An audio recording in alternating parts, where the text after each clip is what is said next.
সবাইকে স্বাগতম ড্রাগন বলের এপিসোড 3-তে। আমাদের চ্যানেলের নাম কার্টুন ক্যাফে বাংলা। গোকু আর গুলমা যখন তাদের নতুন জার্নিতে স্টার্ট করে তখনই তাদের সাথে দেখো একটা টার্টল মানে অক্টোপাস আই থিঙ্ক কচ্ছপ। গোকু ঠিক করে যে সে এই কচ্ছপটাকে সাহায্য করবে। এবার গুলমাও তার পিছে পিছে চলে যায়, কেননা গুলমা জানে যে সে গোকুকে ছাড়া কখনোই তার মিশনে সাকসেসফুল হতে পারবে না। তখনই তাদেরকে একটা ভাল্লুক দেখে ফেলে এবং সে ভাবতে থাকে আজকে সেই লেভেলের ডিনার করব। বাই দ্য ওয়ে, তোমরা কি জানো গুলমা কেন ড্রাগন বল চায়? যাতে সে একটা বয়ফ্রেন্ড পেতে পারে, অনেক হ্যান্ডসাম একটা বয়ফ্রেন্ড। তারপরে সে গুলমাকে আটকে ফেলে এবং গুলমা অনেক ভয় পেয়ে যায় এবং বলে সবসময় ডাইনোসর এবং ভাল্লুক সকল জঙ্গলি পশু কেন আমার পিছিয়ে আসে। গোকু আর টার্টল সেই কচ্ছপ মানে ভাল্লুকটাকে ব্যঙ্গ করতে থাকে। ভাল্লুকটা অনেক রেগে যায় এবং গোকুর উপরে অ্যাটাক করে দেয়, কিন্তু গোকু তার তরোয়ালে উঠে পড়ে এবং তার নাকে উঠে তাকে একটা সেই লেভেলের পাঞ্চ মারে। এক খুশি খেয়েই সেই ভাল্লুক মাটিতে যেন একদম লোটে পুটে পড়ে যায়। তারা ফাইনালি চলে আসে তাদের কাঙ্ক্ষিত প্লেস সমুদ্রে এবং সেখানে এসে গুলমা মস্তি করতে থাকে। গোকু অনেক বেশি খুশি হয়ে যায়, কিন্তু তারা কি জানতো তাদের খুশি বেশিক্ষণ টিকবে না, আরো বেড়ে যাবে এই খুশি। তারপরে বলছি এখন টার্টারটা কেঁদে ফেলে এবং তাদেরকে অনেক অনেক ধন্যবাদ জানায় যে সে 6 মাস ধরে পুরো দুনিয়াতে ঘুরছে, বেরোতে পারছে না, সমুদ্রে যেতে পারছে না। তখনই আমরা দেখতে পাই বিলাত সাম্বা এবং তার দুই চাঙ্গু পাঙ্গুকে তারা প্ল্যান করছে কিভাবে পরবর্তী ড্রাগন বলটাকে হাতানো যায় এবং তারা রাজা হতে চায় বিলাত সাম্বা পুরো ওয়ার্ল্ডের, যাতে সে ওয়ার্ল্ডকে রুল করতে পারে। এবং এই হচ্ছে আমাদের সিজন 1-এর মেইন ভিলেন। তো বুঝতেই পারছো, বিলাত সাম্বা বলে তোরা পারছত না, এবার কামারই জান লাগতো। এই বিলাত সাম্বার বয়সটা একটু ওরুচি মারুন মতো, এটা অ্যাডজাস্ট করে নাও। যাই হোক, এই বিলাত সাম্বা বলে তোরা পারস না, এবার আমি তোদের সাথে যাব এবং সেই গোকুর বাচ্চাকে ধরে ও থেকে ড্রাগন বল নেব।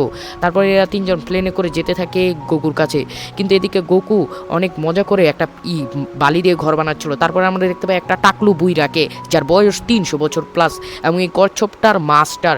এই কচ্ছপটা বলেছে তোমরা আমাকে এখানে দিয়ে এসেছো, তাই জন্য আমার মাস্টার তোমাদের যে কোনো একটা উপহার দেবে। তখন গোকু এসে বলে তুমি কি সেই মাস্টার ওর, তুমি কি টাক্কু মাস্টার? এবং তখনই গুলমা দেখতে পাই যে টাকলুর গলায় একটা ড্রাগন বল। তখন গুলমা সে ড্রাগন বলটা চায়, কিন্তু টাকলু মানা করে দেয় এবং সে অনেক বড় বড় ভাষণ দিতে পারে যে আমি এই আমি সেই। তারপরে একটা ক্লাউডকে ডাকে, যেটা হচ্ছে একটা মানে কি হলুদ কালার একটা মেঘ, যেটা দিয়ে যে কেউ উড়তে পারবে। তখন কচ্ছপটাকে জিজ্ঞাসা করে কে তোমাকে সাহায্য করেছে, সেই পাবে এই হলুদ ইটা। মানে মাস্টার রশি বলে যার মন একের ফ্রেশ একদম পরিষ্কার সেই এই ক্লাউডে উঠতে পারে। আমার মন অনেক পরিষ্কার, আমি উঠে দেখাচ্ছি, কিন্তু মাস্টার রশি উঠতে পারে না, কেননা তার মন অনেক খারাপ। সে মেয়েদের প্রতি আসক্ত এবং সে একটা মানে বুইরা লুচ্চা শালা। তো যাই হোক, এটা বিষয়ে আমরা আগেও জানতে পারবো। তারপর গোকু উঠে এবং সারপ্রাইজিংলি গোকু সেখানে উঠে যায়। একটু আগে পোলায় বল চেক করতেছিল বুলমার, যে পোলা নামাইয়া বোধা দোষে ভাই, তো বই এত ভালো। যাই হোক, এরপর আমাদের দেখানো হয় বিলাত সাম্বা এবং তার চাঙ্গু পাঙ্গুকে। ও কিন্তু আসলে অনেক কাইন্ড পারসন, মানে ওর মন অনেক ভালো পরিষ্কার। তারপর বিলাত সাম্বা খুঁজতে থাকে ড্রাগন বলটা কোথায়, এবং আমরা দেখতে পাই গোকু ফুল একদম মস্তিতে আছে এবং সে মজা করছে। তখন গুলমা বলে আমাকেও কিছু দিন। তখন এই টার্টালকে জিজ্ঞাসা করে তোমাকে কি ও সাহায্য করেছে? তখন টার্টাল একদম মানা করে দেয় এবং ওর সম্বন্ধে উল্টাপাল্টা কথা বলতে থাকে। এতে গুলমা অনেক রেগে যায় এবং মাস্টারও সে বলে আমি তোমাকে দেখাতে পারি, মানে কিছু দিতে পারি, যদি তুমি আমাকে কিছু দেখাতে পারো তোমার ওই জিনিসটা আমাকে দেখাবে। গুলমা দেখিয়ে দেয় এবং মাস্টার রশি নিজের চোখে জান্নাত দেখে ফেলে এবং মাস্টার রশি নাক দিয়ে খুন মানে রক্ত বেরিয়ে যায় এবং সে ড্রাগন বলটা দিয়ে দেয়।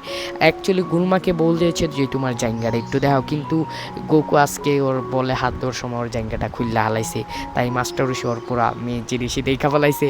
তো যাই হোক, এখানে মাস্টার রশি বলে তোমার মেন জিনিসটা কিন্তু অনেক বেশি, মানে হোলটা অনেক বড়। এটা শুনে গুলমা অবাক, কি রে কি বলতেছে বেড়ায়। তখন গুলমা আরো 10-15 বার দেখে এবং মাস্টার রশি নাকদা রক্তে পারে যায় ভাই। যাই হোক, এরপর গুলমা বাসায় এসে দেখে তার আন্ডারওয়্যার তো খাটের উপরে। তখন সে বুঝতে পারে সে তো আন্ডারওয়্যার দেখাতে গিয়েছে, কিন্তু সে তো অন্য কিছু দেখিয়ে ফেলেছে। এটা শুনে গোকু হাসতে থাকে এবং বলে আমি চেক করছিলাম যে তুমি মেয়ে না ছেলে, তখনই আমি এটা খুলে ফেলি।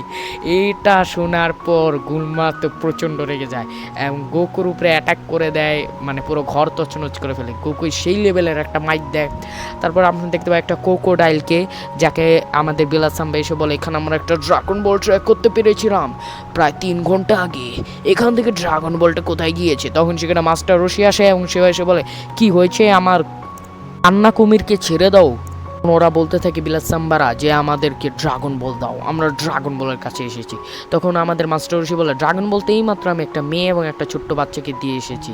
তারপরে মাস্টার ঋষি একটা ছেদ করে দেয় ওদের বোটে যাওয়ার সময়, মানে বুইরাই সোজাসুজি লড়াই করে না, যাওনের টাইমে একটা মানে প্লেনে ছেদ করে দিছে। এরপরে গুলমা ওই ক্লাউডে ওঠার চেষ্টা করে কিন্তু সে উঠতে পারে না, এতে আমরা বুঝতে পারি মন পরিষ্কার না। যাই হোক আজকে এতটুকুই ছিল ভাই।